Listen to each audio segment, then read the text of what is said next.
Welcome again to Rewrite the Narrative, where it's okay to be curious. Like, share, comment, hit that notification bell for future video uploads, and drop a comment.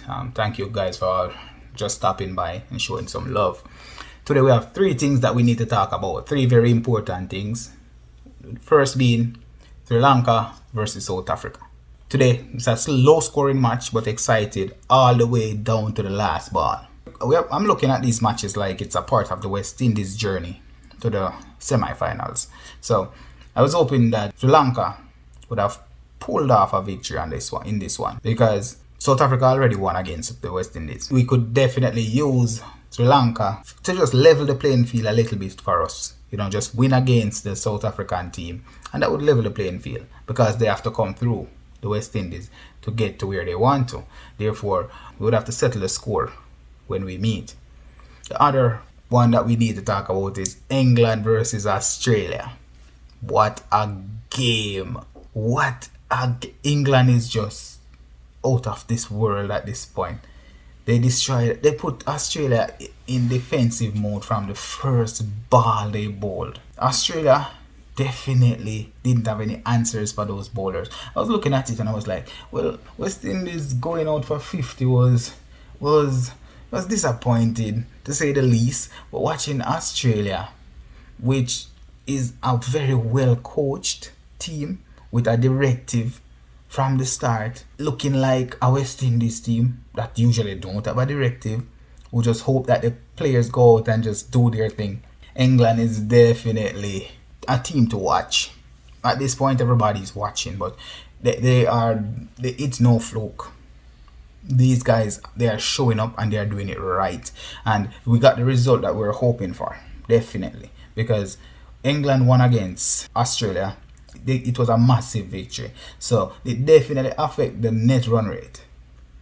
It kind of brings it a little bit closer to what happened with the West Indies. West Indies lost 2 games horribly, so obviously the net run rate is going against us. So with England destroying Australia the way they did, it kind of leveled it out a little bit for us, and I'm very, very much appreciative of that. It's like the way the British team is trying to do those little favors there. But the biggest news of all is West Indies batting legend Brian Lara came to the defense of Chris Gayle in the T20 World Cup and said that we need to give this man a proper send-off. A batting legend of the caliber of a Chris Gayle should be respected for being such a faithful servant of the sport, a faithful servant at the highest level of the sport of cricket for the West Indies in all format of the game. He should be given a proper send-off. We know that a lot of people is calling for the West Indies to drop him from the side because he's not performing. We saw this in the interview, the exact same interview with former Indian wicketkeeper Parthiv Patel. He's saying that this is a very high level international game, so we shouldn't be playing Russian roulette and keeping Chris Gayle in the lineup. But Brian Lara, he didn't agree. He didn't agree at all, and he definitely defended Chris Gayle. He said that Chris Gayle need a proper send-off. Gayle has been one of the finest players in the sport in all aspect of the sport, whether it be test cricket, one-day cricket, or T20. He said that in the T20 format of the game, Chris Gayle hit more than 14,000 runs, which is unheard of, and scored more than 22 centuries. He's the player that scored more 50s than anybody else, more runs above 50 than anybody else in T20. And if we are honest with ourselves, we know that we have 3 formats of cricket. We have the test cricket, which is 5 days, the one-day cricket, 50 overs, and then we have the T20 cricket, and all of them have their place. This is one for the music lovers. If we could classify the test cricket as a music genre, it would be classic music, where those masterful musicians go out and display their musical talents. Test cricket is like that. You could play the music for hours. People sit down, relax, and just being absorbed by the ambience of the music. That's what test cricket is. You watch a cricketer just display his mastery, and that's who our Brian Lara was. Test cricket guru, bat for days. And he's the one that is saying that Chris Gayle should be respected. We could look at the 50 over cricket, one day cricket, like soul music, whether it's country music, rock and roll, reggae, the kind of soul music that hits you and it calms you. It's a little bit more lively than the classic, but it hits your soul. The one day it was good until there was popular music, with more people enjoying popular music, more people gravitating to it, and it obviously become more popular than all the other music. And that's what T20 is. It's like popular music. There are more people enjoying it, even though some people don't have the taste for it. There are just not enough people who enjoy classical music and soul music for that popular music to die out. And it's the same with cricket. There's not enough people enjoying test cricket or one day cricket for it to supersede T20. And even now there are some people who are still trying to make it even more popular by trying to introduce T10. The UAE introducing T10, and Chris Gayle is the absolute finest cricketer to hit the ball in T20. And if you think about it, in the 50 over cricket, Chris Gayle bat for days. He's the one of the few players with a triple century, but he's also a player with double triple century, multiple double century, multiple centuries, multiple 50s, multiple catches, multiple wickets. He's a complete player, and at this point it is definitely unfair to just destroy his legacy by removing him from the T20 World Cup in the middle of the World Cup. We need to see it through to the end. A servant of the sport for more than 20 years at the highest level, and even at his worst, he's still one of the best for the West Indies. We need to give him the respect that he deserves.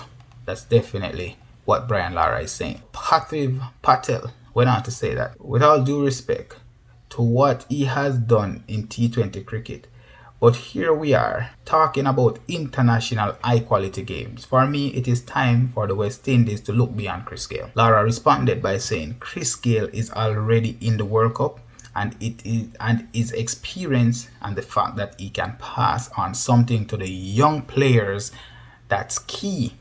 I personally believe that Chris Gayle has to be given a proper send off. This, I think, is his last tournament. Dismissing Chris Gayle at this stage of the tournament, I am not sure that is the right thing to do.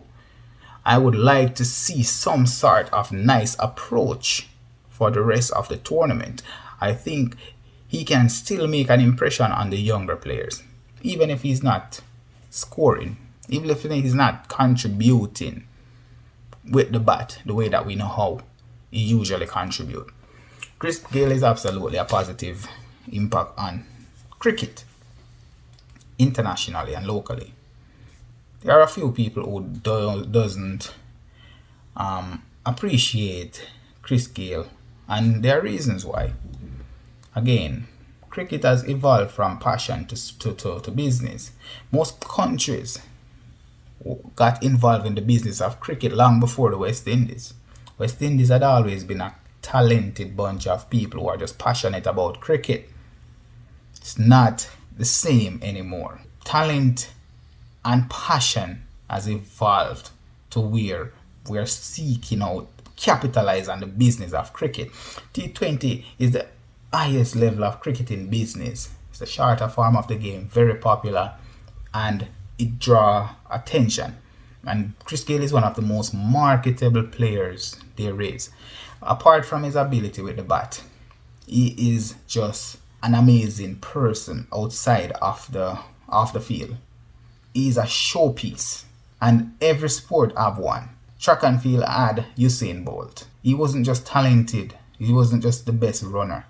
He was a showman. People enjoyed seeing and being around him. That's Chris Gayle. And a lot of players saw what Chris Gayle brought. Most of the countries have excellent batsmen, and they are well paid. The Caribbean don't have the best paid cricketers. They have some of the best paid cricketers, but the best paid cricketers, it's saturated all over the world. But the most appealing cricketers are are the ones that are appealing, and Chris Gayle is one of the most appealing cricketer. You'll find that the legend of old for the West Indies, they weren't necessarily the most appealing. Brian Lara was appealing because he was just a magician with the bat. He stayed at the pitch for days, making runs for days. The bowlers had no answers.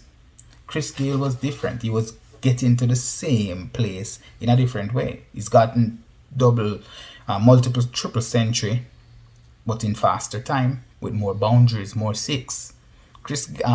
Brian Lara, I think he scored 400 runs with not a single six. That's an example of how they are two different players, but they both got multiple triple centuries. That's the difference. And he came to the defense of a Chris Gayle and he said, respect this man until his last day on the pitch. Give him the send-off that he deserved, because he had been a servant to the sport, a servant to the West Indies, and he opened the door for cricketing business for youngsters.